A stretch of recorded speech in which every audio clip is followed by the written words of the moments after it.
Welcome back, ladies and gentlemen. You're watching Open House, 12 o'clock every Friday. And as you can see, Will Chapman's joined us with Money Matters. Welcome, Will.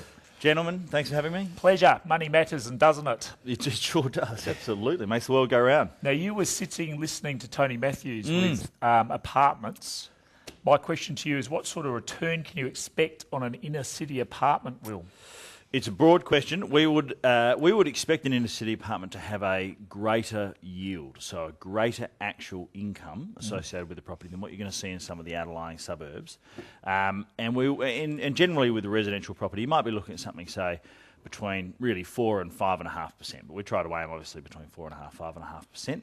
With inner city apartments, you're looking at over 5%, generally speaking. Depends on the actual quality of the project that's being offered and in what form it's being offered. So with some inner city apartments, you can have just straight apartments, you can have serviced apartments, you can have student accommodation. There's a multitude of different options out there, but in some ways, the higher the turnover of the actual tenant that's likely to be in the property, the higher the yield you would generally. And are you talking sort of studio, 1 bedroom, 2 bedroom, 3 bedroom? If you were recommending something to the viewers today, what would you recommend that they be looking at?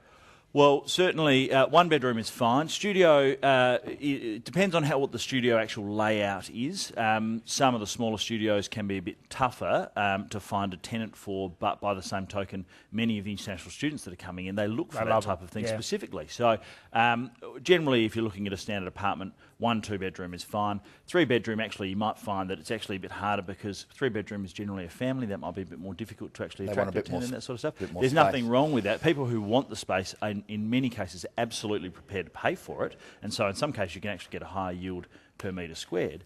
But by the same token, it might be a bit more difficult to find a specific tenant. It's interesting, the viewers might be interested to know also that the vacancy rate in South Australia or in the Adelaide CBD is less than 1%. It's 0.9%, which means that if you are looking to invest, you're going to find a tenant pretty well, and you can actually sort of pick and choose the quality of the tenant that you want, and therefore not only the return's going to be good, but the other aspect, of course, is the CBD. Everything you can walk to, so motor vehicles don't become an issue, whereas if you're buying further out, that is considerable. Well, the other thing about it is you mentioned it before with regards to the new developments that are on the market. There has been certainly a lot of the existing city apartment stock has been taken up as new developments hadn't been done over the past couple of years with the GFC. So we certainly are seeing very high occupancy rates and also a lot of demand for those types of properties. Well, why is the return a little bit higher for your apartments in the city? Well, for a few reasons. Convenience, obviously, is one that Michael just mentioned, and people actually do want to live in the CBD.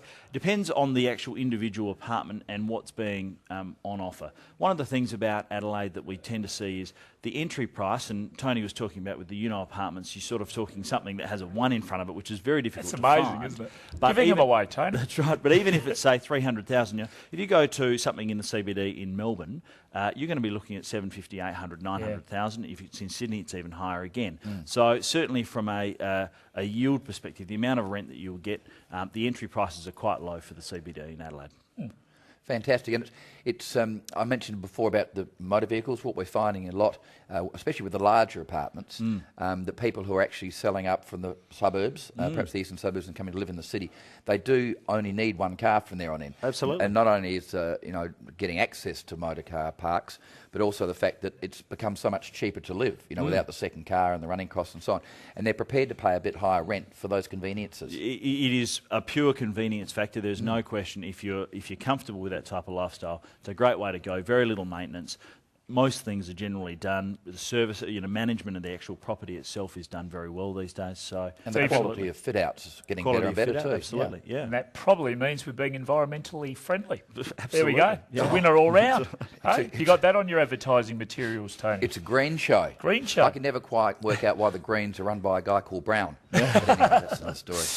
Will Chapman, thank you very much indeed. Absolute pleasure. Very entertaining as usual. Just before you go, how is the market? Interest rates on hold this month. Will they be next month? Well, we're expecting at this stage that they will be. There's not necessarily the the absolute demand for them to have to go up, and we're certainly hoping there's some more figures that will come out in the next week or so that'll probably give us a bit of a better indication. But let's hope that they stay as is. They better if they move upwards in the next quarter. I think there'll be a little bit of blood starting to appear on the streets. Well, with an election coming up, I'm sure that certain elements in the political scene are hoping that they don't. That's for sure. Very good indeed. Will Chapman, Brock Harcourt's Financial Services with Money Matters. Hang around, Will. I want you to have a look at the next interview online with Pat Mesiti, as you said before, Brocky. An absolute character.